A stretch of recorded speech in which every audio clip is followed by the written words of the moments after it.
Welcome to next current. आज है आपका 4 जनवरी 2021 और 4 जनवरी 2021 से रिलेटेड जो भी आपके इम्पोर्टेंट क्वेश्चंस होंगे उन्हें मैं यहाँ पर डिस्कस करूँगा और सभी इम्पोर्टेंट क्वेश्चन से रिलेटेड आपको फैक्ट भी बताता हुआ चलूँगा। अगर आपने अभी तक हमारे चैनल को सब्सक्राइब नहीं किया है, आपको वीडियो के नीचे सब्सक्राइब बटन मिलेगा, आप वहाँ से हमारे चैनल को सब्सक्राइब कीजिए और साथ ही नोटिफिकेशन बेल को भी प्रेस कीजिए ताकि आपको सभी वीडियो का नोटिफिकेशन सबसे पहले मिले। आप वीडियो के डिस्क्रिप्शन बॉक्स से भी डायरेक्ट हमारे चैनल को सब्सक्राइब कर सकते हैं, वहाँ पर भी आपको इसका लिंक दिया गया है। इसी के साथ जो हमारे इम्पोर्टेंट डेज थे दिसंबर के, उन सभी की वीडियोस का लिंक भी आपको इस वीडियो के डिस्क्रिप्शन में दिया गया है। आप एक ही वीडियो में दिसंबर के सभी इम्पोर्टेंट डेज को आसानी से देख सकते हैं और वहाँ से आप पीडीएफ भी डाउनलोड कर सकते हैं। आप नवंबर का करंट अफेयर, दिसंबर का करंट अफेयर, उसकी पूरी एक प्लेलिस्ट का लिंक भी आपको इस वीडियो के डिस्क्रिप्शन में दिया गया है। तो चलिए शुरू करते हैं आज का अपना फर्स्ट क्वेश्चन। 5 आइज किस राष्ट्र का नेटवर्क है? तो 5 आइज किस राष्ट्र का नेटवर्क है? ऑस्ट्रेलिया, ब्रिटेन, कनाडा या उपरोक्त सभी?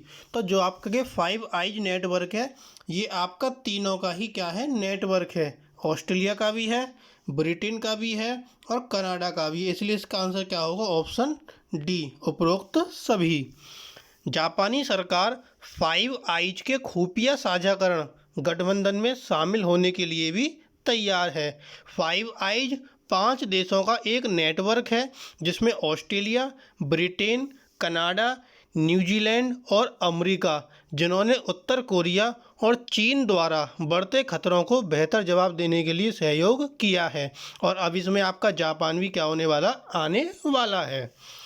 अगला क्वेश्चन, हाल ही में जारी रेल मंत्रालय की उपलब्धियों की एक बुकलेट किस भाषा में उपलब्ध है? तो रेल मंत्रालय ने जो उपलब्धियां हासिल की हैं उसकी जो बुकलेट है वो किस भाषा में उपलब्ध है? तो इसका ऑप्शन ए सही होता है आपका, हिंदी। हिंदी के साथ साथ यह बुकलेट अंग्रेजी में भी जारी की गई है। अगर हम बात करें कहीं हिंदी आता है तो आप हिंदी ऑप्शन देंगे, कहीं अंग्रेजी आता है तो अंग्रेजी देंगे, अगर कहीं पर दोनों ऑप्शन आते हैं तो both A and B, Hindi भी और इंग्लिश भी। इसकी जो बुकलेट है ये हिंदी के साथ अंग्रेजी में भी जारी की गई है। इसका जो संस्करण है वो रेल मंत्रालय की वेबसाइट indianrailway.gov.in पर उपलब्ध है। और इसका जो शीर्षक है वो क्या है? बिल्डिंग एन आत्मनिर्भर भारत, ये इसका शीर्षक है। तो हमारे रेल मंत्री कौन है? पीयूष गोयल।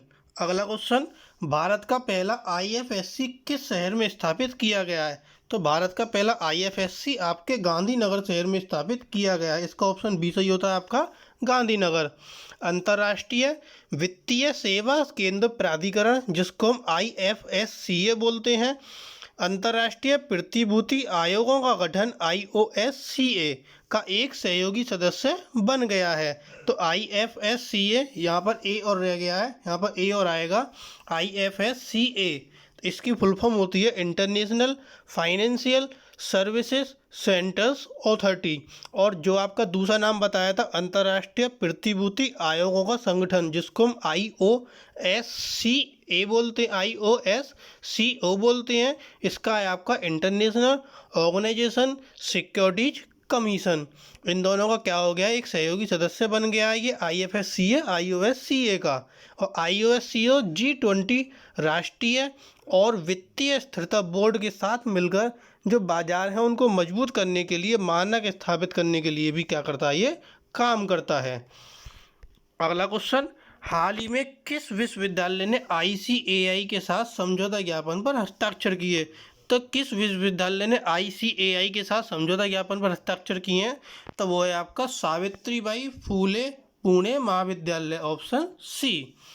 अपने छात्रों को रोजगार कौशल प्रदान करने के लिए ये समझौता ज्ञापन पर हस्ताक्षर हुए हैं।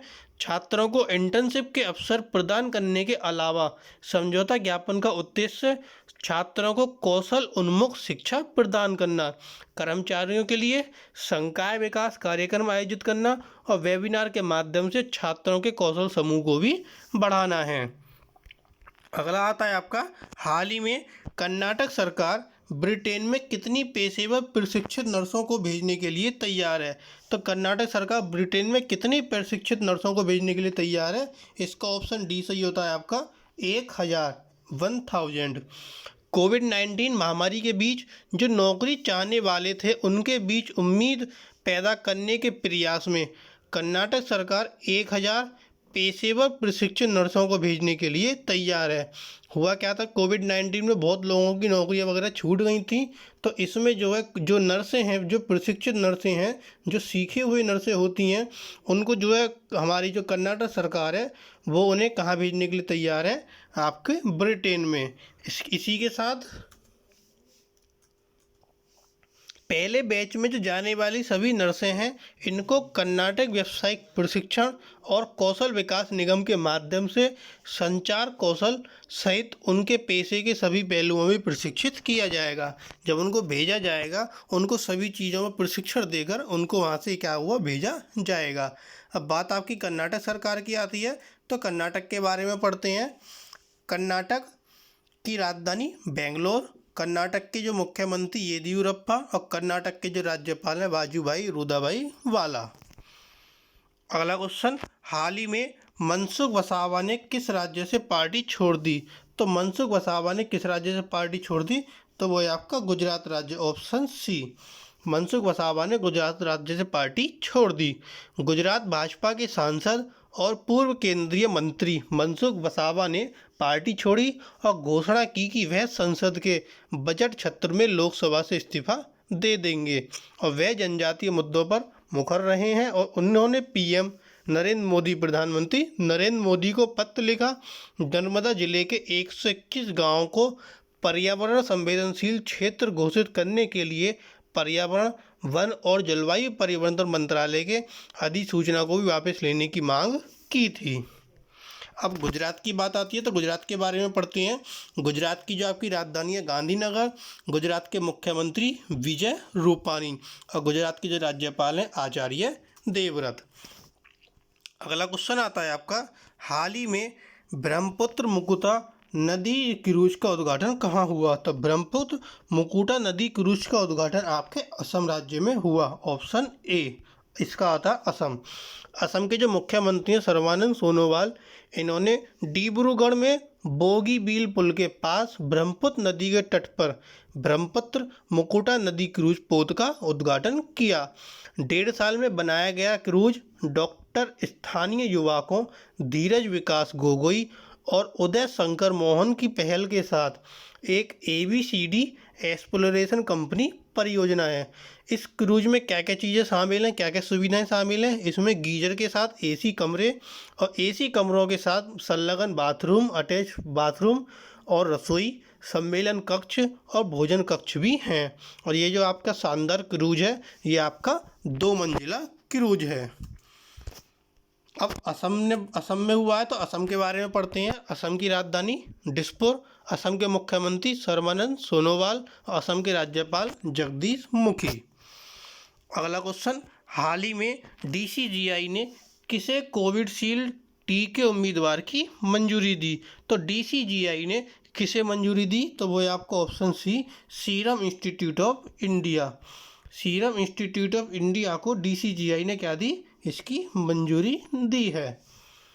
पुणे स्थित सीरम के टीके उम्मीदवार कोविशील्ड को drug controller general of India, जिसको हम DCGI बोलते हैं, drug controller general of India की एक विशेषज्ञ समिति ने इसको मंजूरी दी है।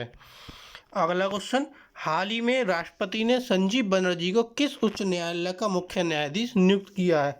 तो राष्ट्रपति ने संजीव बनर्जी को किस उच्च न्यायालय का मुख्य न्यायाधीश नियुक्त किया है? तो वो है आपका ऑप्शन बी, मद्रास। अब ये मद्रास राज्य के उच्च न्यायालय के मुख्य न्यायाधीश होंगे। वह मुख्य न्यायाधीश अमरेश्वर प्रताप शाही का स्थान लेंगे, जो 31 दिसंबर को सेवानिवृत्त हो गए थे, मीन्स वो रिटायर हो गए थे। उन्होंने 22 जून 2006 को कलकत्ता उच्च न्यायालय के स्थायी न्यायाधीश के रूप में पदोन्नत किया गया था और अब वहाँ वरिष्ठतम अवर न्यायाधीश थे। अगला क्वेश्चन, अब इन्हें कहाँ के लिए कहा गया? मद्रास के लिए। तो मद्रास के बारे में पढ़ लेते हैं थोड़ा सा। मद्रास आपका कहाँ है? मद्रास आपका वेस्ट बंगाल। तो उसके बारे में पढ़ते हैं। उसकी राजधानी कोलकाता, उसके मुख्यमंत्री ममता बनर्जी और उसके जो राज्यपाल हैं आपकी जगदीप धनखड़। अगला क्वेश्चन, सावित्री बाई फूले की जयंती कब मनाई जाती है? तो सावित्री बाई फूले की जयंती आपकी 3 जनवरी को मनाई जाती है। इसका ऑप्शन सी सही होता है, 3 जनवरी। उन्हें महिलाओं की शिक्षा के क्षेत्र में उनके योगदान देने के लिए जाना जाता है। उनका जन्म 3 जनवरी 1831 को महाराष्ट्र के सतारा जिले में अंग्रेजों के शासन के दौरान हुआ था, जहां महिलाओं के अधिकार न के बराबर थे। उन्हें व्यापक रूप से एक महिला शिक्षा के रूप में भी जाना जाता है, जिन्होंने महिलाओं के लिए शिक्षा की आवश्यकता के बारे में जागरूकता उत्पन्न करने के लिए भी क्या किया था, अभियान चलाया था। अगला क्वेश्चन आता है आपका, वैश्विक परिवार दिवस कब मनाया जाता है? तो जो आपका वैश्विक परिवार दिवस है ये आपका 1 जनवरी को मनाया जाता है। इसका ऑप्शन ए सही होता है, 1 जनवरी। दुनिया के विभिन्न हिस्सों में, विशेष रूप से अमेरिका में, वैश्विक परिवार दिवस 1 जनवरी को शांति और साझाकरण के वैश्विक दिवस के रूप में मनाया जाता है। यह पहली बार सन 2000 में मनाया गया था और तभी से हर साल 1 जनवरी को वैश्विक परिवार दिवस के रूप में मनाया जाता है। यह दिवस पूरे विश्व में मनाया जाता है। तो ये थे आपके करंट अफेयर्स के इंपॉर्टेंट क्वेश्चन। अगर आपको वीडियो पसंद आए तो प्लीज़ वीडियो को लाइक कीजिए, कमेंट कीजिए और ज़्यादा से ज़्यादा शेयर और सब्सक्राइब कीजिए। Thank you.